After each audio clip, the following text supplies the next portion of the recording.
بسم اللہ الرحمن الرحیم۔ انوار رمضان۔ ساتویں بات، اعتکاف میں پائی جانے والی چند عمومی کوتاہیاں۔ نمبر 1، مسجد میں دنیا کی باتیں کرنا۔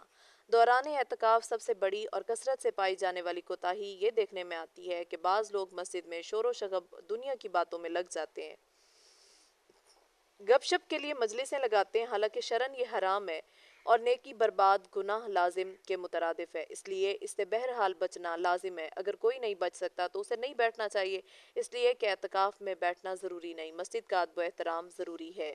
نمبر 2، صفائی کا لحاظ نہ رکھنا۔ دوران اعتکاف افطاری اور سحری کے کھانے، برتن اور دیگر ساز و سامان کی وجہ سے عموماً مسجدوں میں صفائی ستھرائی کا معاملہ کافی حد تک متاثر ہو کر رہ جاتا ہے، جو مسجد کے تقدس اور اس کی حرمت کے کسی طرح مناسب نہیں۔ اس سے بچنا چاہیے اور اللہ کے گھر کو صاف ستھرا رکھنے کی ہر ممکن کوشش کرنی چاہیے۔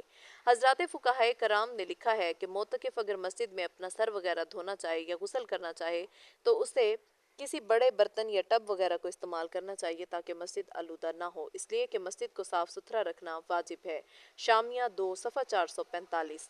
3، مسائل اعتکاف کا لحاظ نہ رکھنا۔ ایک کوتاہی یہ دیکھنے میں آتی ہے کہ بعض لوگ اعتکاف کے مسائل سے واقف نہ ہونے یا غفلت کی وجہ سے اعتکاف کے اندر مسائل کا لحاظ نہیں رکھتے، جس کی وجہ سے بعض اوقات اعتکاف میں بڑی بڑی غلطیاں سرزد ہو جاتی ہیں اور اعتکاف ہی فاسد ہو کر رہ جاتا ہے۔ اس لیے ضرورت اس بات کی ہے کہ اعتکاف میں بیٹھنے سے پہلے یا بیٹھتے ہی اعتکاف کے مسائل پر مشتمل کسی مستند کتاب کو ضرور پڑھ لیں یا کسی عالم دین سے سمجھ لیں تاکہ آپ کا اعتکاف خراب بھی نہ ہو اور مکمل ثواب بھی حاصل ہو سکے۔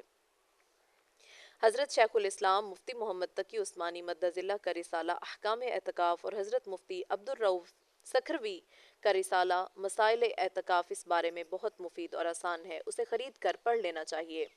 4، حدود مسجد سے لاپرواہی۔ بعض لوگ مسجد کی حدود سے لا علم اور بے خبر ہوتے ہیں، انہیں یہ معلوم ہی نہیں ہوتا کہ مسجد کی حد کہاں تک ہے، جس کی وجہ سے وہ نادانی میں مسجد کی حدود سے نکل جاتے ہیں۔ اس سے اعتکاف ٹوٹ جاتا ہے، اس لیے کہ مسجد سے نکل جانا اگرچہ لا علمی اور بھولے ہی سے کیوں نہ ہو اعتکاف کو فاسد کر دیتا ہے۔ اس لیے اعتکاف میں بیٹھنے سے پہلے اس کو اچھی طرح معلوم کر لینا چاہیے۔ یاد رکھیں، وضو خانہ، استنجا خانے، امام کا حجرہ، مسجد سے ملحق مدرسہ، جنازہ گاہ، یہ سب مسجد سے خارج ہیں۔ ان جگہوں میں ضرورت کے بغیر ایک لمحہ کے لیے بھی چلے جانے سے اعتکاف ٹوٹ جاتا ہے۔ 5، شرعی ضرورت کے بغیر مسجد سے نکل جانا۔ اس میں کوئی شک نہیں کہ ضرورت کے تحت مسجد سے نکلنا جائز ہے، لیکن یہ بھی سمجھ لینا چاہیے کہ ہر پیش آنے والے کام کو ضرورت شرعیہ نہیں کہا جا سکتا، بلکہ صرف اسی کو ضرورت کہہ سکتے ہیں جس کو شریعت نے ضرورت قرار دیا ہے، جیسے قضائے حاجت وغیرہ۔ ذیل میں ایسے چند کام ملاحظہ فرمائیں جن کو کرنے کے لیے لوگ مسجد سے نکلتے ہیں، لیکن وہ ضرورت شرعیہ میں داخل نہیں۔ بعض لوگ کھانا کھانے سے پہلے یا بعد میں ہاتھ دھونے یا کلی کرنے کے لیے یا تھوکنے اور ناک وغیرہ صاف کرنے کے لیے وضو خانہ جاتے ہیں، یہ درست نہیں، اس سے اعتکاف ٹوٹ جاتا ہے۔ اسی طرح جگ، گلاس، چمچہ، پلیٹ یا کوئی بھی برتن دھونے کے لیے مسجد سے نکل جانا درست نہیں۔ بعض لوگ ٹھنڈک حاصل کرنے یا صفائی ستھرائی حاصل کرنے کے لیے یا جمعہ کا مسنون غسل کرنے کے لیے مسجد سے نکلتے ہیں، یہ درست نہیں۔ بہت سے لوگ ٹوتھ پیسٹ کرنے کے لیے مسجد سے نکل جاتے ہیں، یہ بھی درست نہیں۔ اسی طرح جنازہ پڑھنے کے لیے مسجد سے باہر جنازہ گاہ میں جانا درست نہیں۔ 6، غیر ضروری چیز کو لازم سمجھنا۔ بعض لوگ اعتکاف میں خاموش رہنے کو ضروری کہتے ہیں، حالانکہ یہ بھی صحیح نہیں۔ اسی طرح بعض لوگ عید الفطر کی رات کو جب کہ اعتکاف کا وقت ختم ہو جاتا ہے، اس رات کو بھی اعتکاف گاہ میں بیٹھنا اعتکاف کا حصہ اور ضروری سمجھتے ہیں، یہ بھی درست نہیں، اس لیے کہ اعتکاف چاند نظر آ جانے کے بعد ختم ہو جاتا ہے۔